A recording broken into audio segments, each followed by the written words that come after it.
Welcome to Charity Therapy, the podcast where we explore the ups and downs of the nonprofit sector and answer your burning questions. I'm your host, Jess Birkin, owner of Birkin Law Office, and I'm excited you're here.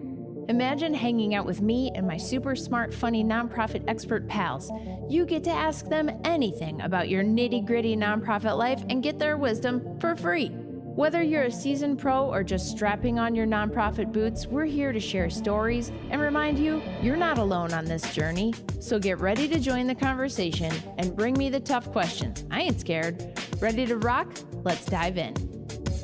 Hello, and welcome to another great day for some charity therapy. Megan has lost her mind. I need the therapy of the charity variety. Megan and I have the giggles, and we are here, and I promise to not make any more disgusting sounds into my microphone. Megan, I do apologize. We do declare this a no mouth sounds podcast. We will not We traumatize you try. with that as much as we can possibly control it. As much as we have now traumatized our editor, I am so sorry. I'm sure we're not the worst offenders, but yeah. No, the people who are the worst are the people who have no idea that they're doing it. Totally. And I mean, like, I just hope Danny at Emerald City gives them a talking to and is like, stop it. Drink water. Also, don't you feel like since we started doing this, like, do you hear verbal clutter? Yes. Like when people say,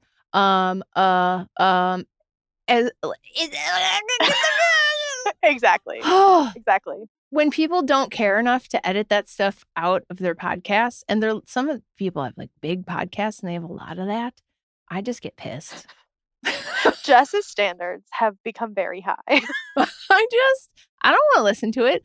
I got very aware of my own verbal clutter, and I work hard to try to not have very much. Same.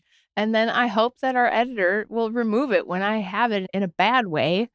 And it's like, you just got to do the bare minimum here, people. You're putting stuff out in the world representing who you are as a person. So, folks, you've heard it here first. If you want to improve your public speaking skills, start a podcast and you'll just hate every single like and but that comes out of your mouth. So there you go. It's a plan. All right, what are we supposed to do? All right, yes. Okay. So let's talk about what we're supposed to talk about. Let's get a sentence out. Okay. So Jess, we've talked about this before, but it's really common in the nonprofit sector that nonprofits sometimes just like don't want to pay for things. Preach. Like they'd rather just like burn all of their time and energy Googling for answers and cobbling together free help and resources rather than spending some money up front to get things done right the first time. It's a real problem. It's a serious problem, and it ends up like it always costs 10 times more because you did that. Totally. So just don't do that. Just like you get what you pay for. If you didn't pay for it, it's probably terrible. Yep. So as you can guess, we're going to get into all of that with our listener question. But Jess, I know that you are like a bit of a scrappy DIYer yourself. Like you are building yourself a little tiny home right now in the woods and stuff like that. And so I'm just like curious how you personally balance that scrappy DIYer energy with hiring professionals. Like how do you know when you're in over your head? When's the right time to bring someone in versus like when is it okay to try and hack it yourself? Right. I realized as I was saying, if it's free, you get what you pay for. I was like, pot, kettle, whatever. Yep. What's the metaphor right now? Yeah, no, you're totally right. I am a little bit of a scrappy DIYer. So I think there's a couple of layers to this. One is where like you could do it or you can do it. You can figure out how to do it and that's fine. But it might take you 10 times longer. And sometimes that's okay. Sometimes it's a better use of your time to pay someone else to do it because they're faster. Like bookkeeping. Totally. That's a great example. Like I started the law firm and I was like, I can figure this out. I don't have any accounting training, but like how hard can it be?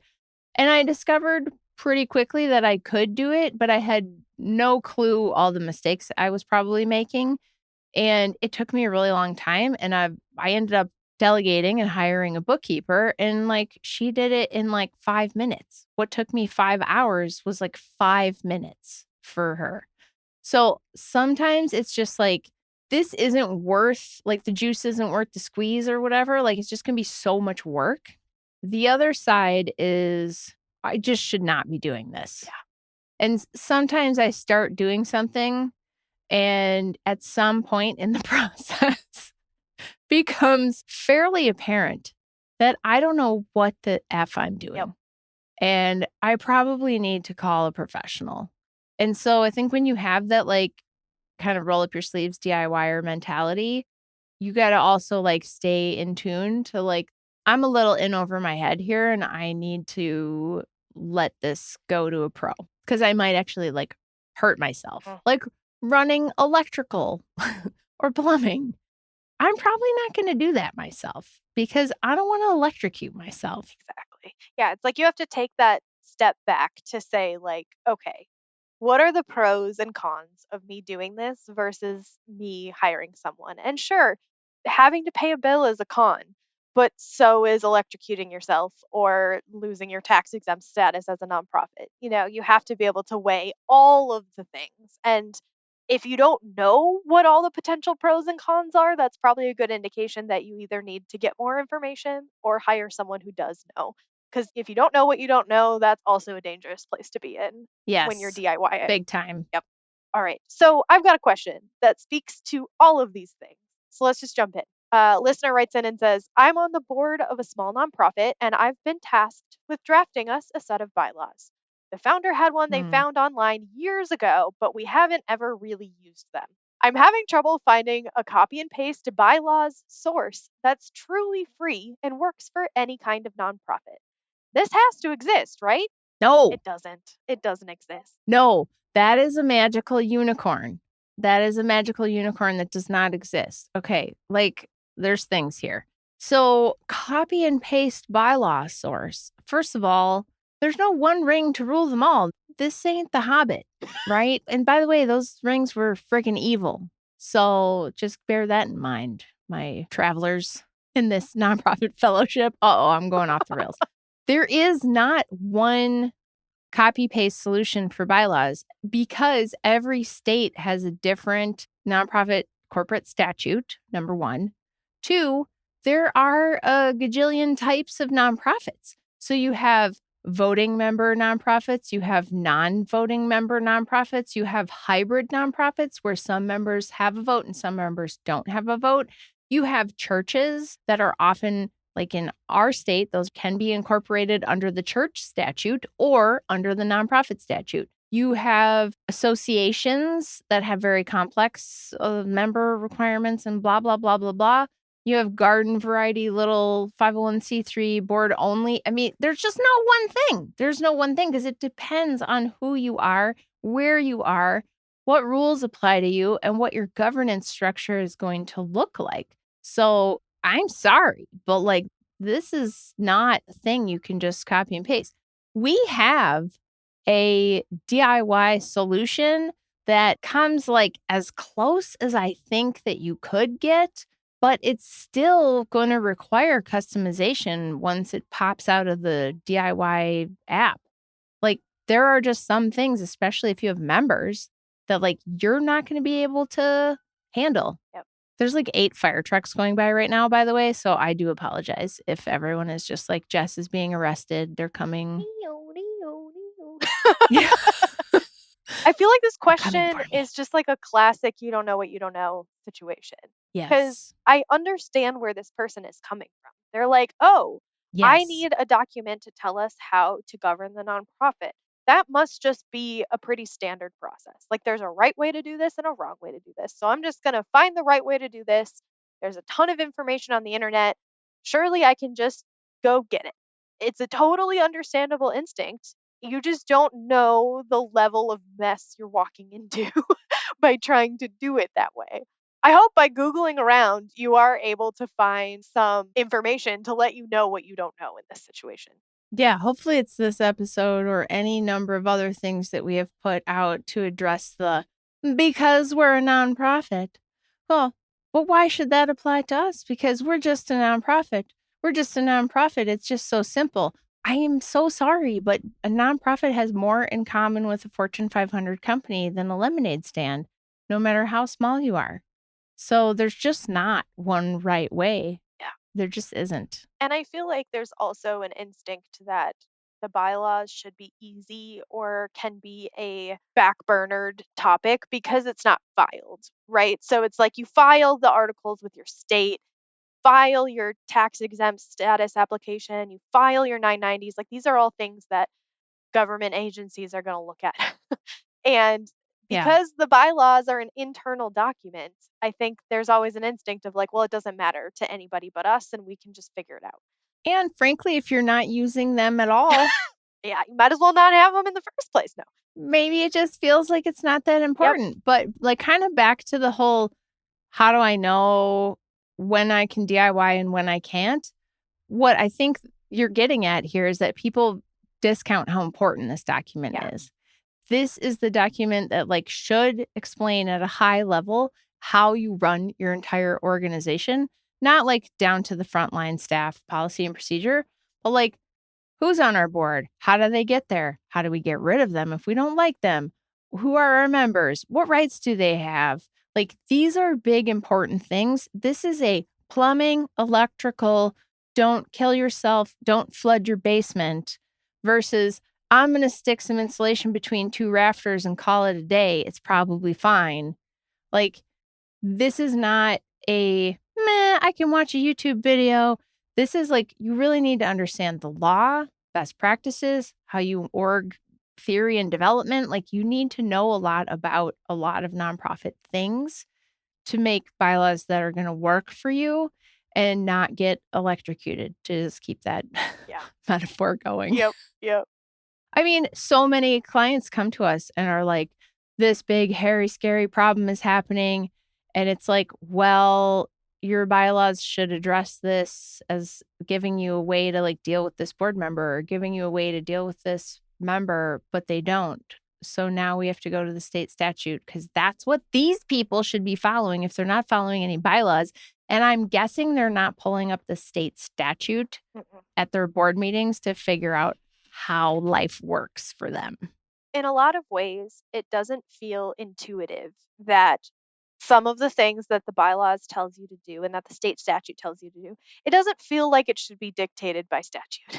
Like it feels like if you are familiar with for-profit businesses and fairly simple business practices for a small business, it feels like you should be able to like hold a board meeting however you want or whatever. Yeah, because we're just a nonprofit. Yeah. We're just doing the good things. We're just doing the good deeds. We shouldn't have to have any rules apply to us. But the reality is, so many people have used and abused nonprofits for their own personal gain that the state's attorney general's office and the IRS have been like, we need to make a bunch of rules to make sure that you don't go stealing money from little old ladies and lining your pockets with it. And that's just the way that it is. You can have the best intentions, but you still got to follow the law. Like that is part of running a corporation. Yeah, and a lot of times, like, what's in the statute isn't what you would want for your organization. And so a lot of times the statute just say, unless your articles and bylaws say otherwise, this is our rule. Well, sometimes you really should have your articles and bylaws say something else. Yeah. Or we've also seen it where your articles and bylaws say something absolutely crazy that you can never actually make happen. That's actually not allowed. Yeah. Or even just as impossible. You copy pasted from Texas and you're a Minnesota nonprofit and it's like, no, that doesn't fly here. Yep.